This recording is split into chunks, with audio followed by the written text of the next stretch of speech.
minute that takes 5 minutes. Yes. We are live.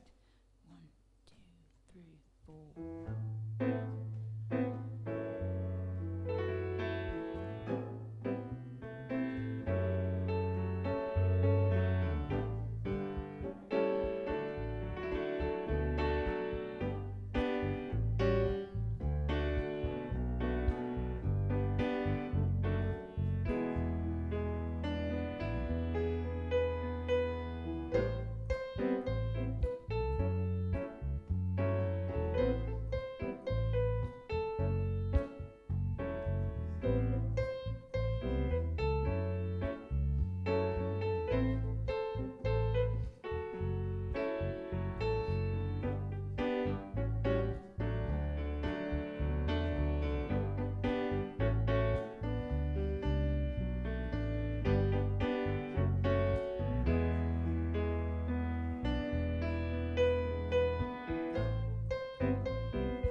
Good morning, everyone. Welcome to Unity of Wimberley, Texas live stream. It is Sunday, November 22nd, 2020.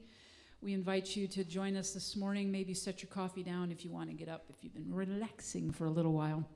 And join us in the opening song this morning. Woke up this morning, stayed on spirit. Here we go. 1, 2, 1, 2, 3, 4.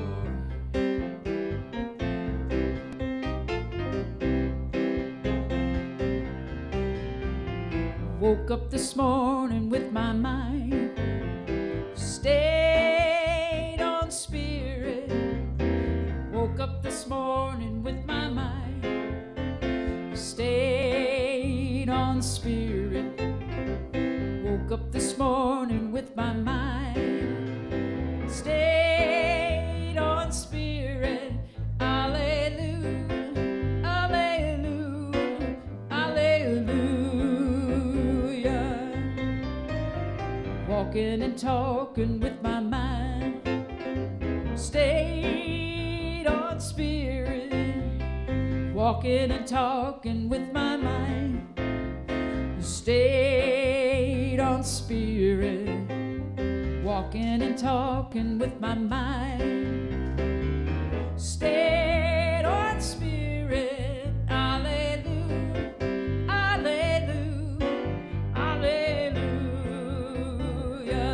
blessing, loving and blessing with my mind. Stayed on spirit, loving and blessing with my mind. Stayed on spirit, loving and blessing with my mind. Stayed on spirit, hallelujah, hallelujah, hallelujah. I woke up this morning with my mind. Stayed on spirit. Woke up this morning with my mind.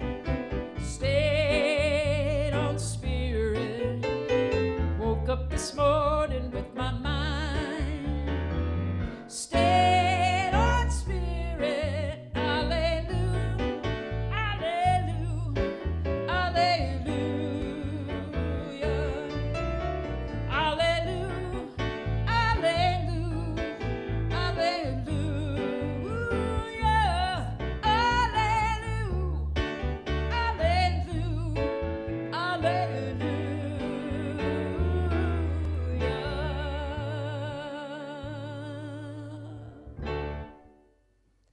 Good morning. Thank you guys so much. That's an awesome way to start.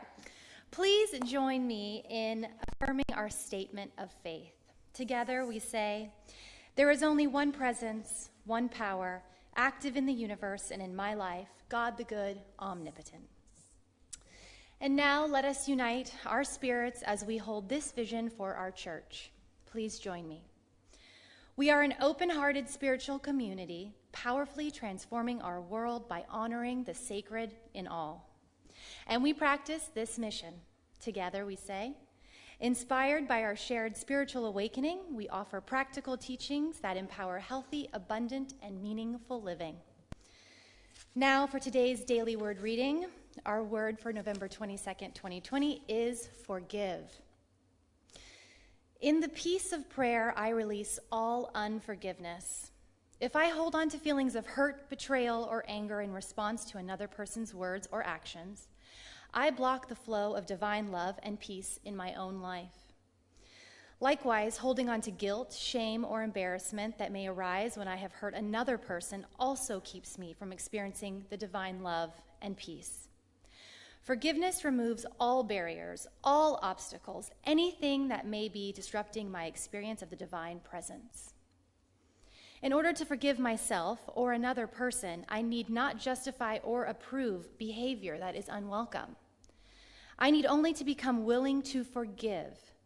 In the peace of prayer, I release all unforgiveness. I feel the healing power of divine love as it dissolves all barriers, all illusion of separation. I forgive, and I am healed. And forgive us our debts as we also have forgiven our debtors. Matthew 6:12.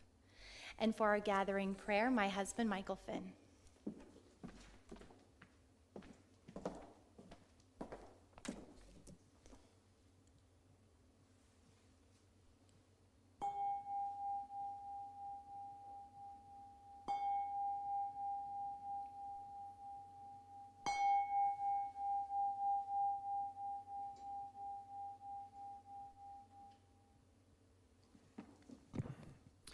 Good morning. Let's take a moment to close our eyes, take a deep cleansing breath,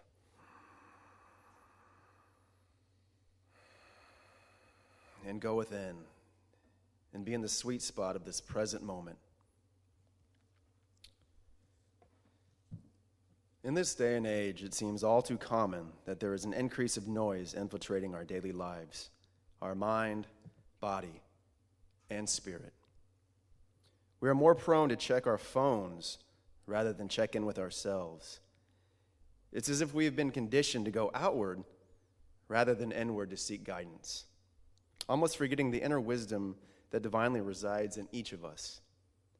As Ernest Holmes said, we have within us a power that is greater than anything we shall ever contact in the outer, a power that can overcome every obstacle in our life and set us safe, satisfied, and at peace, healed and prosperous in a new light and in a new life. As this year races on, we enter into this holiday season. Let us be vigilant of our health, heedful to take pause, turn down the volume, and listen to what that innate wisdom inside is telling us. We honor God by tapping into this silence and know that the divine gives us discipline to do just that, nourishing our soul for the betterment of ourselves and all of those around us. And so it is. Thank you, Michael.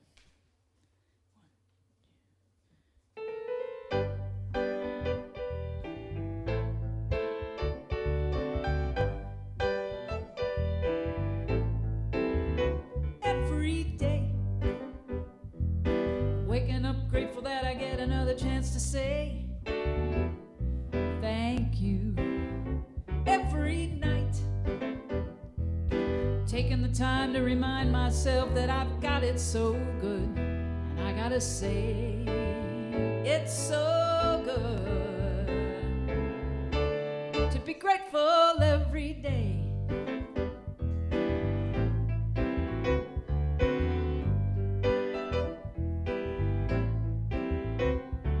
The sun came up this morning and I could see it.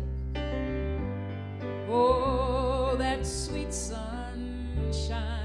My heart still has a beat and I'm still breathing.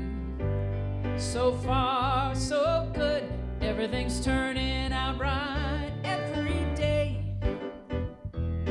Waking up grateful that I get another chance to say thank you. Every night, taking the time to remind myself that I've got it so good. I gotta say, it's so good to be grateful every day.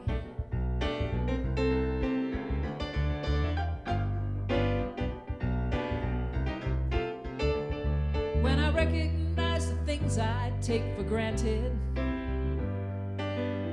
I see the magic in the mundane. I know that's where the greatest gifts are planted. So I say thank you again and again every day.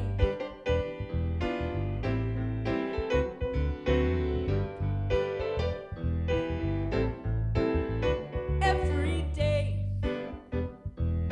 waking up grateful that I get another chance to say thank you. Every night,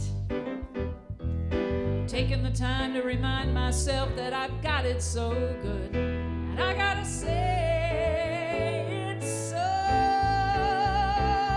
good to be grateful every day.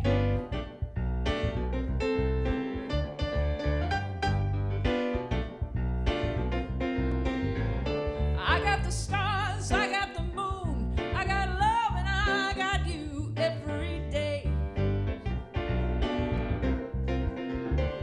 So grateful, yeah. So grateful, yeah. So grateful every day.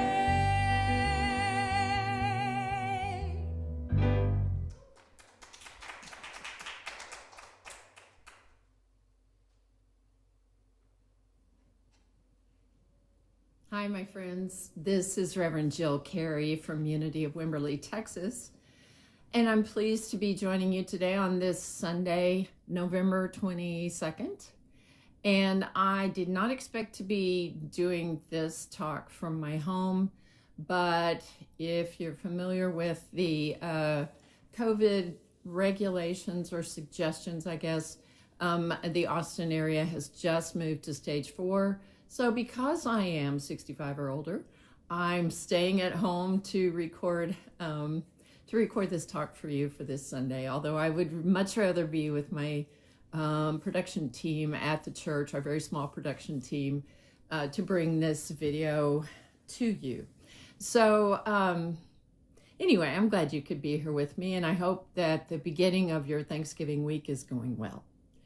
Today, I'd like to speak to you from an article that was published in this month's Science of Mind magazine. It's an article called Gain, Resilience, and Reduce Stress. It is written by Greg Hammer, MD, and I found it a very useful article, an enlightening article to tie together some of the themes that we've been talking about during this month when we're focused on gratitude. And I also talked earlier this month about non-resistance. So here we are in a time in which our holidays may look a lot different than they've ever looked before. And so we're called to some spiritual practices and some practical practices that are a little bit different than we may have ever had to do. But they are practices that serve us for all the rest of our lives besides just in times of crisis. In this case, the word gain, for gain, resilience, and reduce stress, stands for these four things: gratitude, acceptance, intention, and non-judgment. Now, I'll be going over these one at a time, so if you're taking notes, you've got a chance to go back and put this mnemonic together for yourself.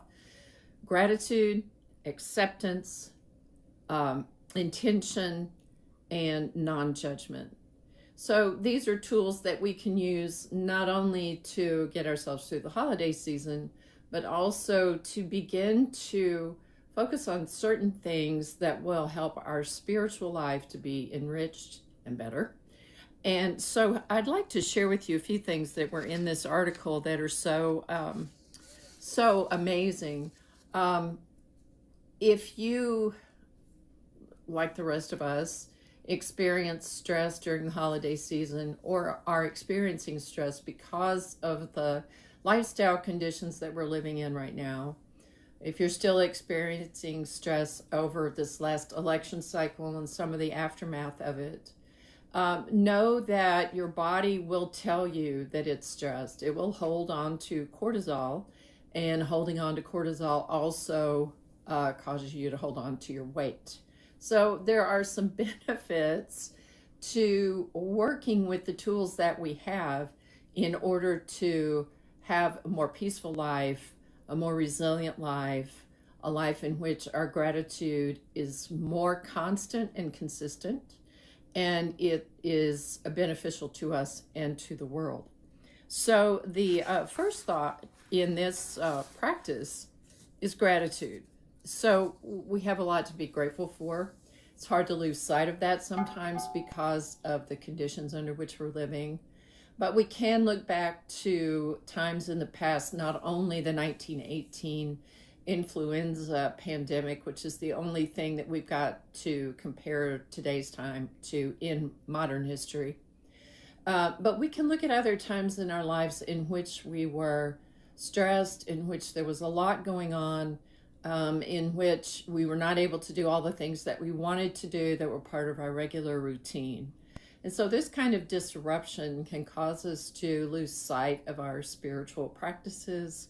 It can cause us to become more stressed. It can cause us to not be the full creation that we were intended for when we got here. So I would suggest to you that you practice something that has been put out by Duke University, and you can find this on Duke's YouTube channel. It's called 3 Good Things.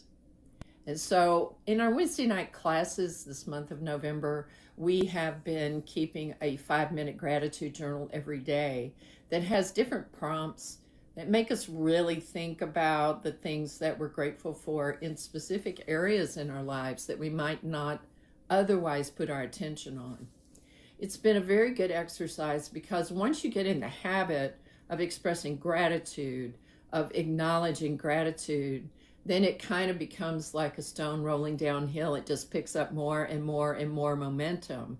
And that's good for us. It's good for us to be able to not only give thanks for what we have, but also to give thanks for the things of God that are coming forth in our lives that we cannot yet see.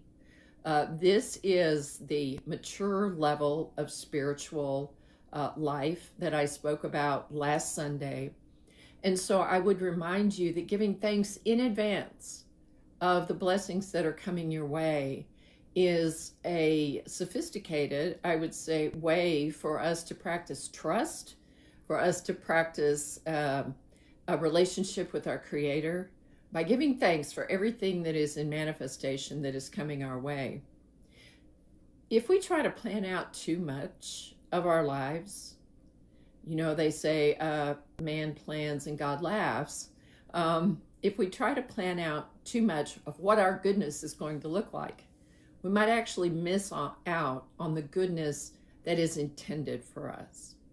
So as you practice your gratitude, start noticing the things that maybe have not crossed your radar before.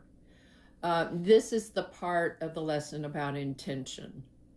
You see, our brains are wired. This article says that, thank you from Dr. Hammer, our brains are wired with a negativity bias. Yikes. I mean, if we're already wired that way, then we've got something that that we need to work with in order to start rearranging the neural pathways in our brains, which we are capable of doing. I would just give you a little parenthetical story here about a book I read many years ago called Why God Won't Go Away, written by a neuroscientist who did studies of people who were meditating, like monks and nuns, also civilian people who were focusing on images or music that brought them joy, that brought them peace, that brought them laughter. And he studied the thermal responses in the brain, in which areas would light up that would not normally be lit up. They would get warmer. There would be increased blood flow in the brain. And it would show that those things start retraining our brain, which is still hooked to our fight or flight brain that we were developed with at the very beginning, where we had to really fight for our safety, for our food, for our shelter, for the things, for community, for things that made us comfortable and made life easier. So in this study, they also looked at the idea about near-death experiences, the light that people would see, seeing loved ones who had already passed beyond this life, seeing images of angels or of realms that they had never experienced before in this life. And there are many who would say that that is the pathology of the brain shutting itself down and firing different neurons and synapses as it's closing down when a person is dying. This doctor said that you can look at this two ways. You can look at it that this is just a biological response to the body dying. Therefore, it doesn't really mean anything. Or you can look at it as the fact that we are wired to be able to receive that which is beyond our understanding. Things that are supernatural, maybe paranormal is what you'd like to call it. Certainly things that maybe we haven't experienced consciously in this life we're walking around in. He said, perhaps we're just wired to our Creator, so that when those things happen, it's not just an interpretation that we make of a biological process. It is a biological process that reveals to us our spiritual connection, if you're following along with me on that.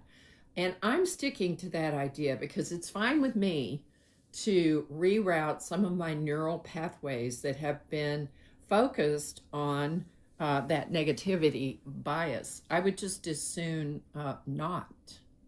So he says in our article here that if we start thinking about 3 good things in the morning when we wake up, 3 good things in the evening before we go to sleep, that we begin to reroute that negativity bias.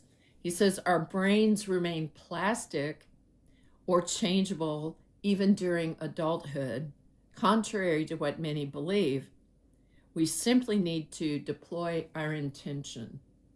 So you have the opportunity to set that intention to change your mind toward noticing that which is good, noticing that which brings you joy. The thing that comes along with this is the idea of acceptance.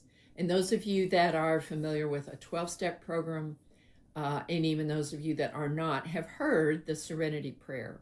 And the first step of the Serenity Prayer is God grant me the wisdom to accept the things I cannot change, the courage to change the things I can, and the wisdom to know the difference. God grant me the serenity to accept the things I cannot change, the courage to change the things I can, and the wisdom to know the difference. So accepting the things that we can't change is crucial to us. That even precedes our intention of finding the good. Because when we start to accept things the way they are, we can begin to see something more than that negative bias. When we start to accept that, yes, we have a virus that is going on and it is affecting a lot of people worldwide. It's greater than anything we've experienced in most of our lifetimes. And we can't do anything about that. We can hold in truth that the good is on its way. In this case, it's vaccines that look promising. We have the opportunity to accept things the way they are, that there's a virus out there that is contagious, and we can protect ourselves and others by doing things that are prescribed for us to do to protect ourselves and others. And so that's one reason why I am doing this talk from home instead of from our beautiful church building, is because I'm trying to practice my wisdom and accepting that we are now in stage 4 of protecting ourselves, and it's best for me to stay at home. It's kind of hard to say, yes, I'm 65 or older, but here I am. And here I am recording this video for you because it's the wise thing to do. I'm accepting things the way they are. I'm setting an intention that this is good, and that God is giving me through transcendent presence and immanent presence. God without, the God of the universe, and God within, the Christ Spirit that lives in me, to bring this talk that might enrich your life in one way or another, even if you just catch one thing that shifts your thinking.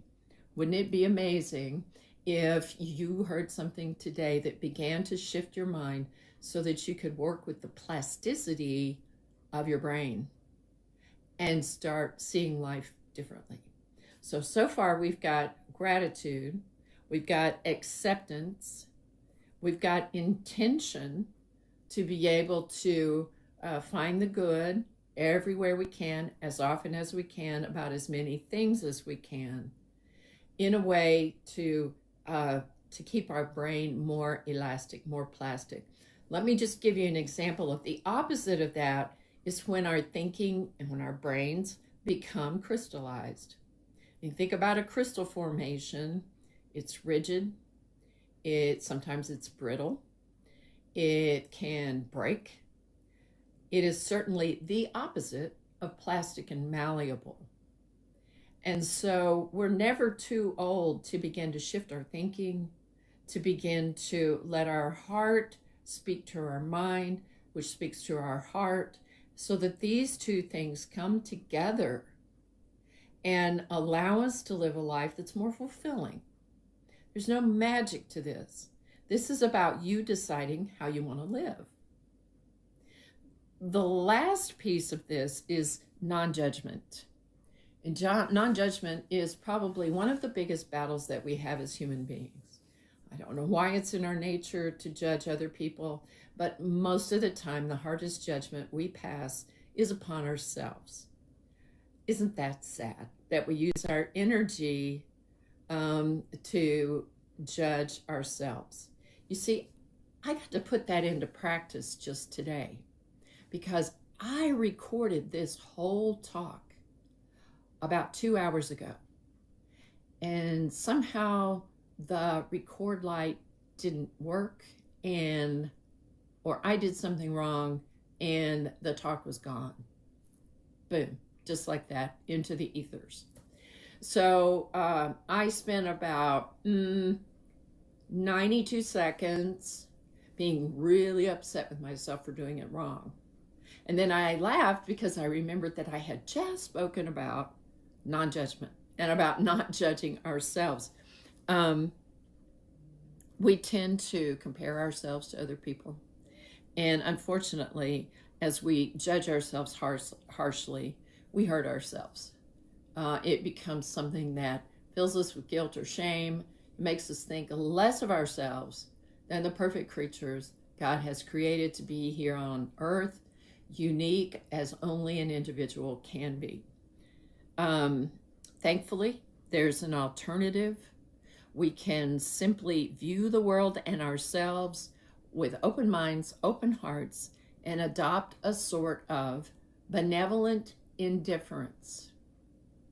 I want you to take note of that particular phrase, benevolent indifference. This isn't about being jaded or being crass or saying, oh, well, that's just the way it is and it's never going to change. That's not what it's about.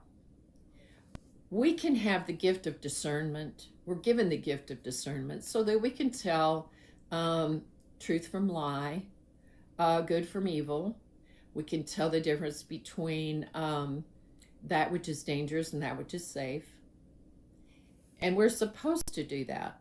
We're built to do that. What we do in the act of judgment is we begin to put some energy on what we decide about a thing. And so let me give you an example of reading the newspaper or watching the news. If you find your adrenaline starting to crank up, if you find your heart rate starting to accelerate a little bit, if you find yourself starting to have imaginary conversations with the people on the TV or the people that they're talking about on the TV, then you have begun to move out of discernment and into judgment and into a waste of your good energetic resources. That's what the measure is. When you start having conversations with other people in your mind that are imaginary because they're not there, then you are using your energy in a way that is not beneficial to you or to anyone else. So it's important in our practice of non-judgment. So first of all, give ourselves a break. Oh, we must give ourselves a break. We must be able to learn to accept that we're going to make mistakes, that we're going to fall short of our own intentions and expectations, and that it's okay. We have an opportunity to start over the next day. We have an opportunity to start over the same day. One of the steps in the 12 steps is to take an inventory at the end of the day, look it over, see what you might have done differently, and then make amends or make it right. Forgive yourself, forgive another, make an apology, make an intention to live your life differently in the day to come. So this is a very important part of our spiritual life, and it's important to talk about it because we're entering a week in which we're not just giving thanks for what we've got already, but we're giving thanks for blessings to come. One of the things that we talked about in our Wednesday night class, and I talked about it again in Facebook Live on Thursday, is that we can take memories and let them be a current blessing to us now. You see, the trick with our subconscious is that it doesn't know time. It doesn't know space. That's why we can have a memory that's unpleasant and begin to have a body response to it as though it were just now happening. We can do the same thing in the other direction. We can remember times that were happy for us, times in which we were in the flow of things, truly enjoying it and losing track of time because we were so present to doing something that took our attention, it took our passion, it took our hands, whatever we were doing, whatever hobby, gardening, whatever it is, and using it to stay in the flow of life, to being in the present moment. This says that we tend toward an obsession of the past and future in ways that are maladaptive, distracting ourselves from being present. So we don't want to be maladaptive. We want to be adaptive. So while it's adaptive to savor those past pleasurable moments that we had, and to learn from our mistakes, it's harmful to be stuck in that place of judging ourselves and having regret or having shame about something that happened. Whatever you need to do to work that out in your life, do it, whether it's with a therapist, a sponsor, a trusted friend, prayer on your knees, journaling about it, whatever you can do to begin to rid yourself of things in the past that are causing you regret and shame. Do that thing, because they are burdens we no longer need to carry around with us, and they hold us back from the fullest expression of who we really are. Similarly, with thoughts of the future, it's adaptive to look forward to the future and to the good times and to plan to put food on the table, which means, take care of our needs for the future. However, it's maladaptive to ruminate over thoughts that bring fear and anxiety. Oh my goodness. Oh my goodness. Fear and anxiety have been living with us for months now, many of us. And so we're having to, again, reroute those neural pathways so that we can focus on what we can do now that will make our future less anxious. To begin to notice our feelings of fear and anxiety and ask ourselves, what is causing this? And what can I do instead that will let me be in this present moment instead of a future that has not yet happened? You've heard the old sayings about worrying about things that have not yet occurred. And we could get ourselves all worked out about something that hasn't happened yet. So stay here, stay now. Happiness is right here in the present moment. And so if you think back to the things that have made you happy, and I would even go beyond that because happiness can be fleeting, but the things that have brought you joy, and think on those things. Remember that you were fully present while that was going on. You were not focused on the past. You were not focused on the future. You were in that present moment.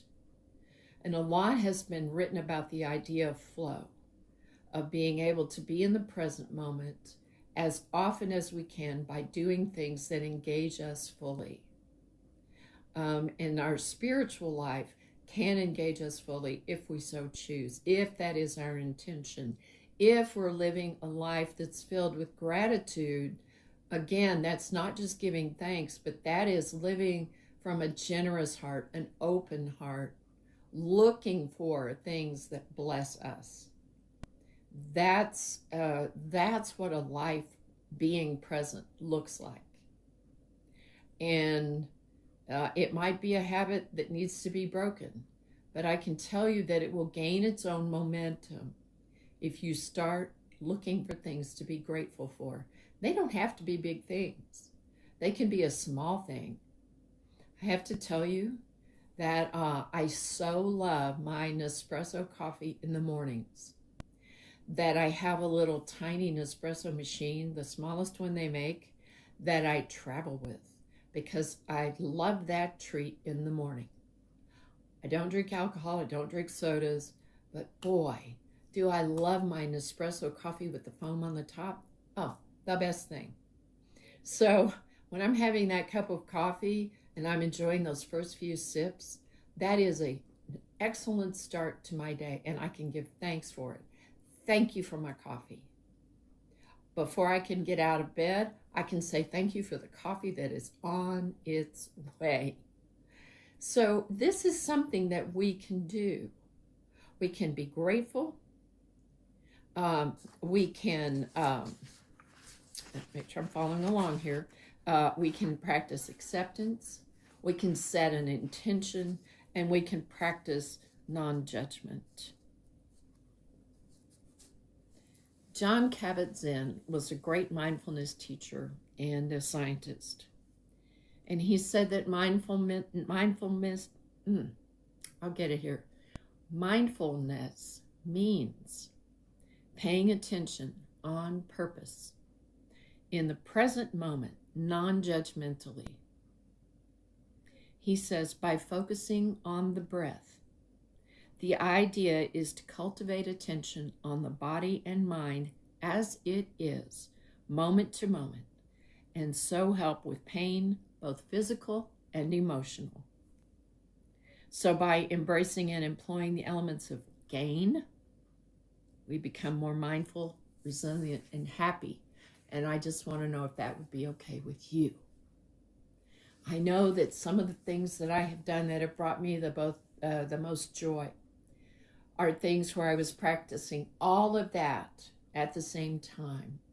And one of those was scuba diving, in which I had to be present, because if you're not present when you're scuba diving, you can get messed up with your equipment.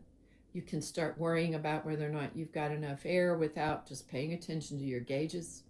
You can miss this amazing universe that is in our living oceans. And why would we miss out on that? To be able to accept that that life is living without any concern for us. There it is. We can be grateful for the colors and the variety and the changing nature of the ocean environment.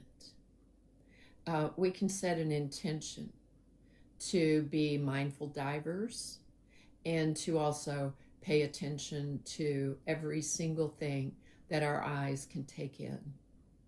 And we can practice non-judgment about whether or not we're doing our diving experience correctly.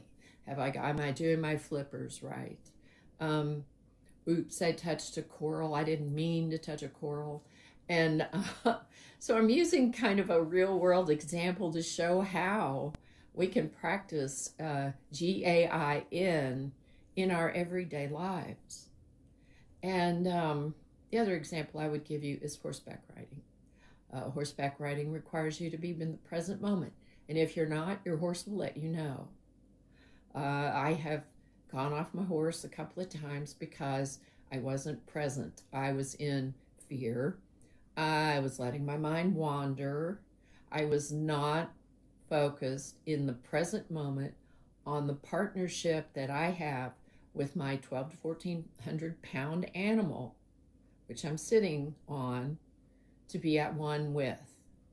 So those are the two examples I can give you, and you've got your own. You've got your own about the times when you haven't been present and the experience was not as enjoyable, and the times when you have been fully present and your heart is full.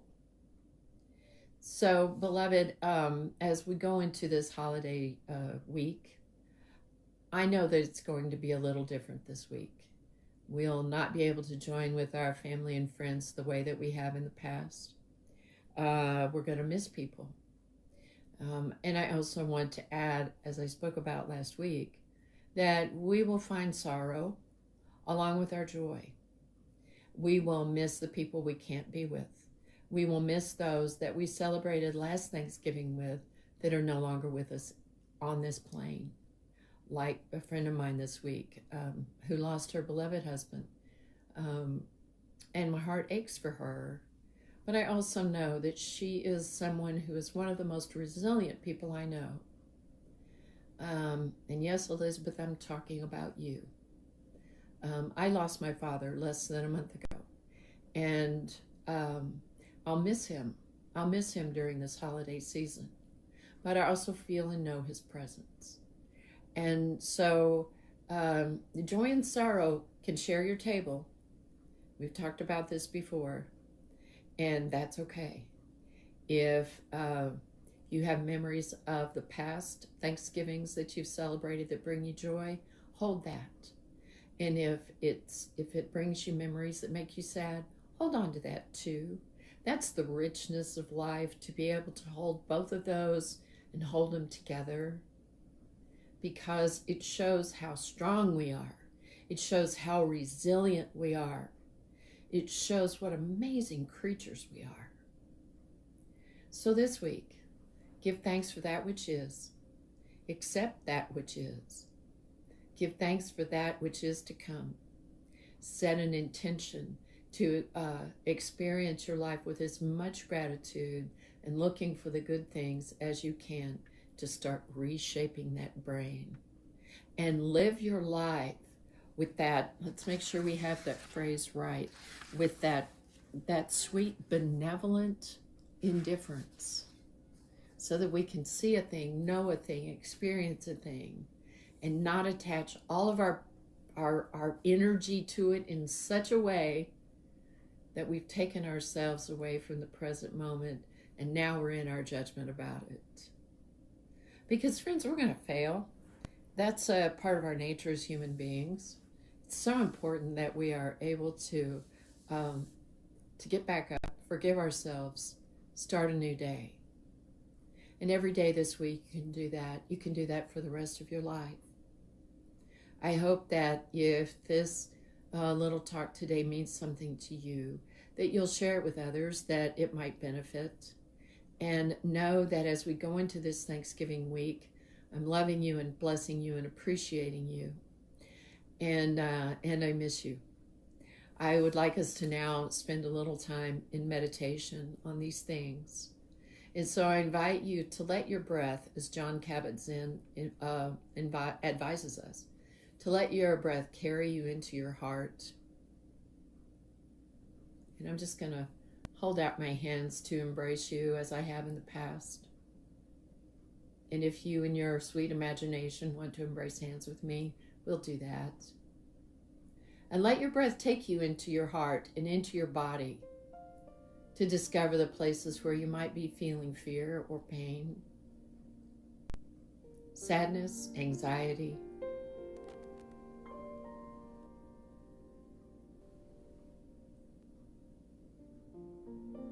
And breathe into that place.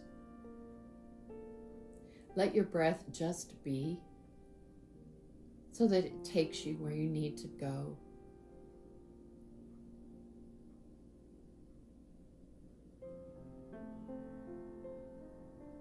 A body that is breathing deeply and regularly cannot hold on to tension, stress, fear, anxiety, pain. So breathe.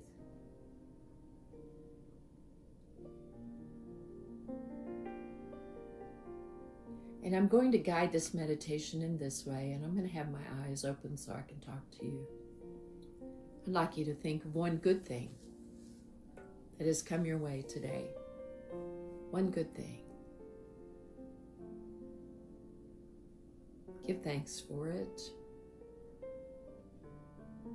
Let it fill your heart with joy and peace.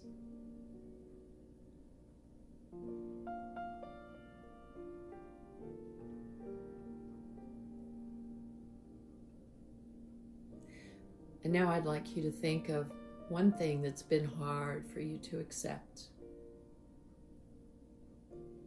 Something that's hard for you to accept exactly as it is. God, grant me the serenity to accept the things I cannot change, the courage to change the things I can, and the wisdom to know the difference. There are things with which we can affect change, but if there's something that you cannot change this week, just accept it. Let go of the energy of holding on to a result. And then just keep breathing. Just keep breathing as you let go.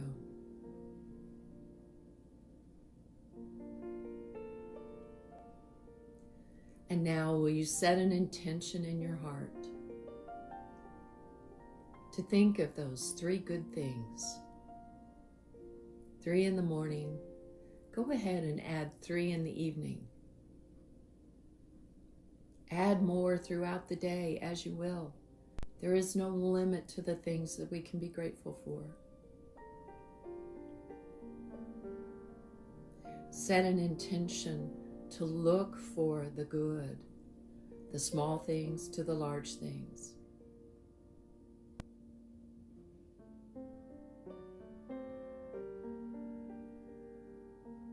And breathe.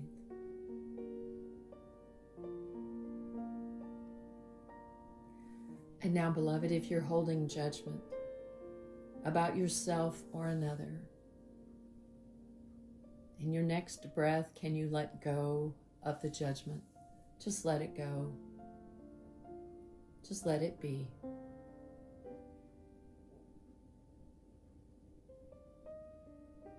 Are you able to forgive yourself for any harm that you might have done to yourself or another?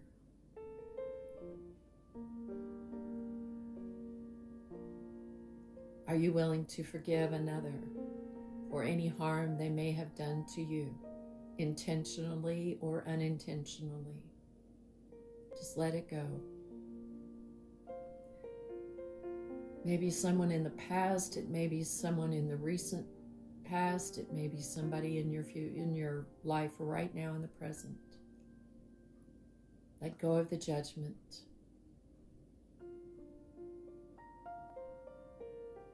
And beloved, if you will, put your hands upon your heart so that you might love yourself.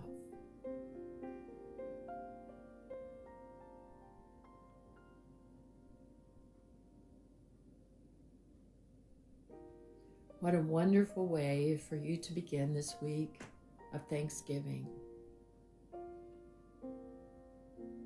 What a wonderful way to know something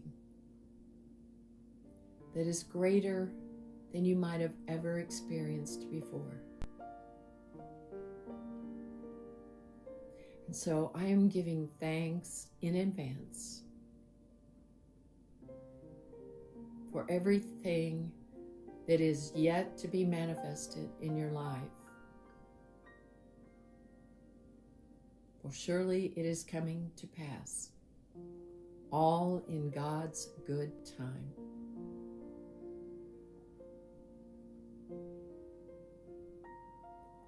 And breathe yet again.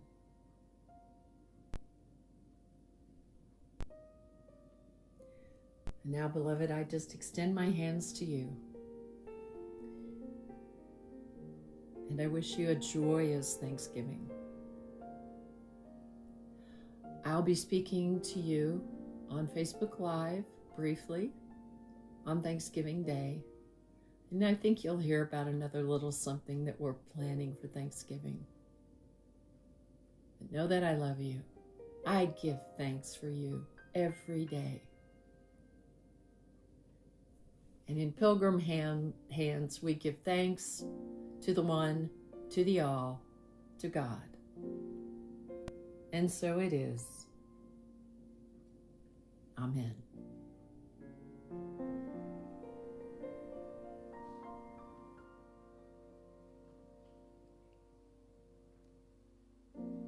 Love is my decision. Up to me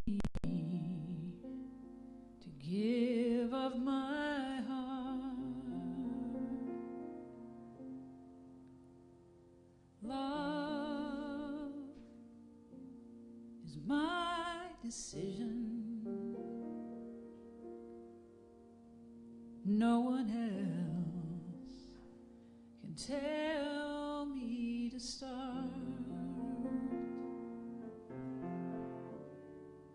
And once I decide to change my mind, Spirit will show me how.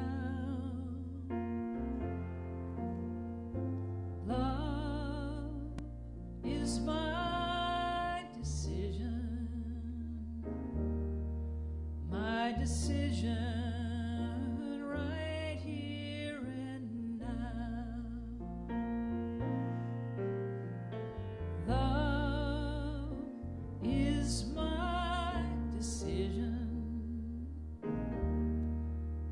To me to stand on that bridge. Love is my decision. No one else can make me forgive. And once I decide to change my mind, Spirit will show me how. Love is my decision, my decision right here and now. Love is my decision. It's up to me to dance down that road. Love is my decision. No one else can lighten my load. And once I decide to change my mind, Spirit will show me how. Love is my decision, my decision right here and now. My decision right here and now.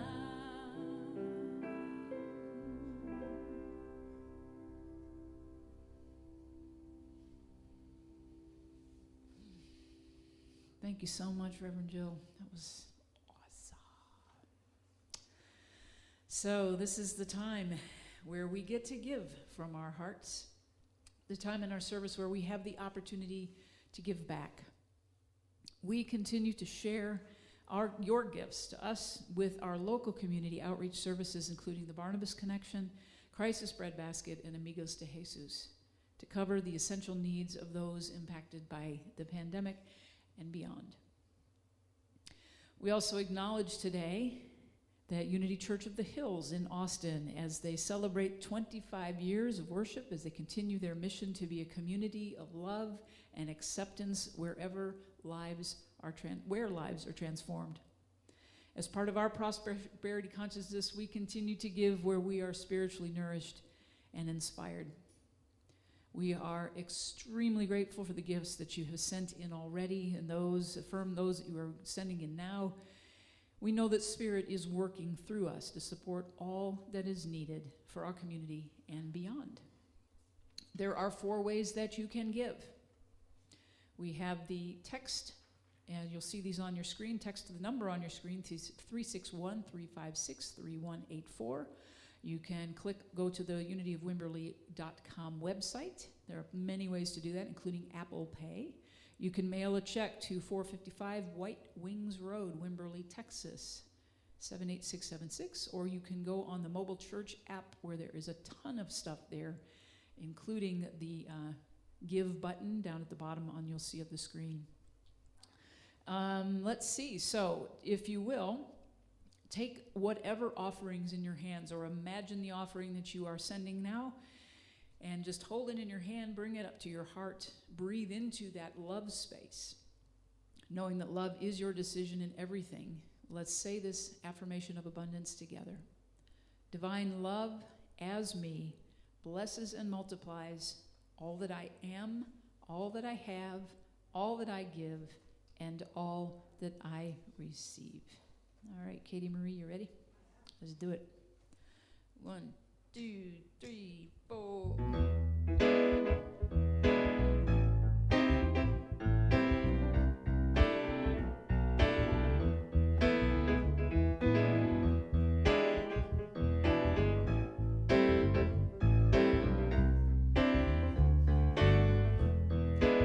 When angry words flock like birds, start bouncing through the branches of my brain, and I'm tempted to be swayed by the troubles of the day, I remember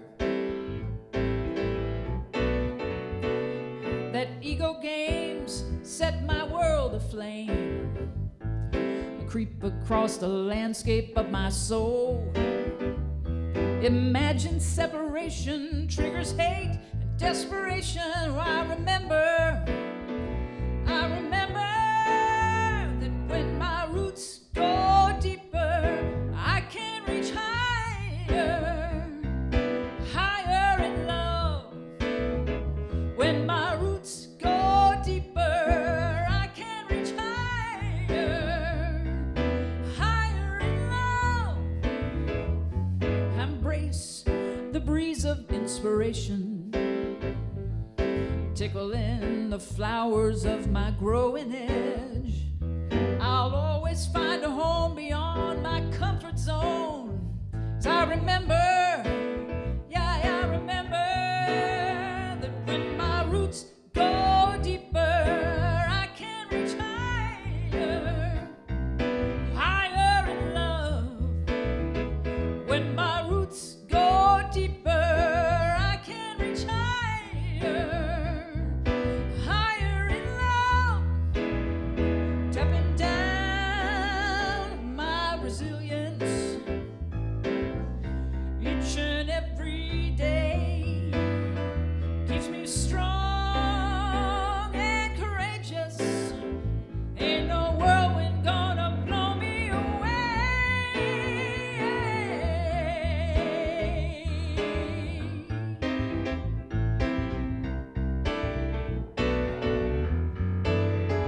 When my roots go deeper, I can reach higher, higher in love. When my roots go deeper, I can reach higher, higher in love. When my roots go deeper, I can reach higher, higher in love.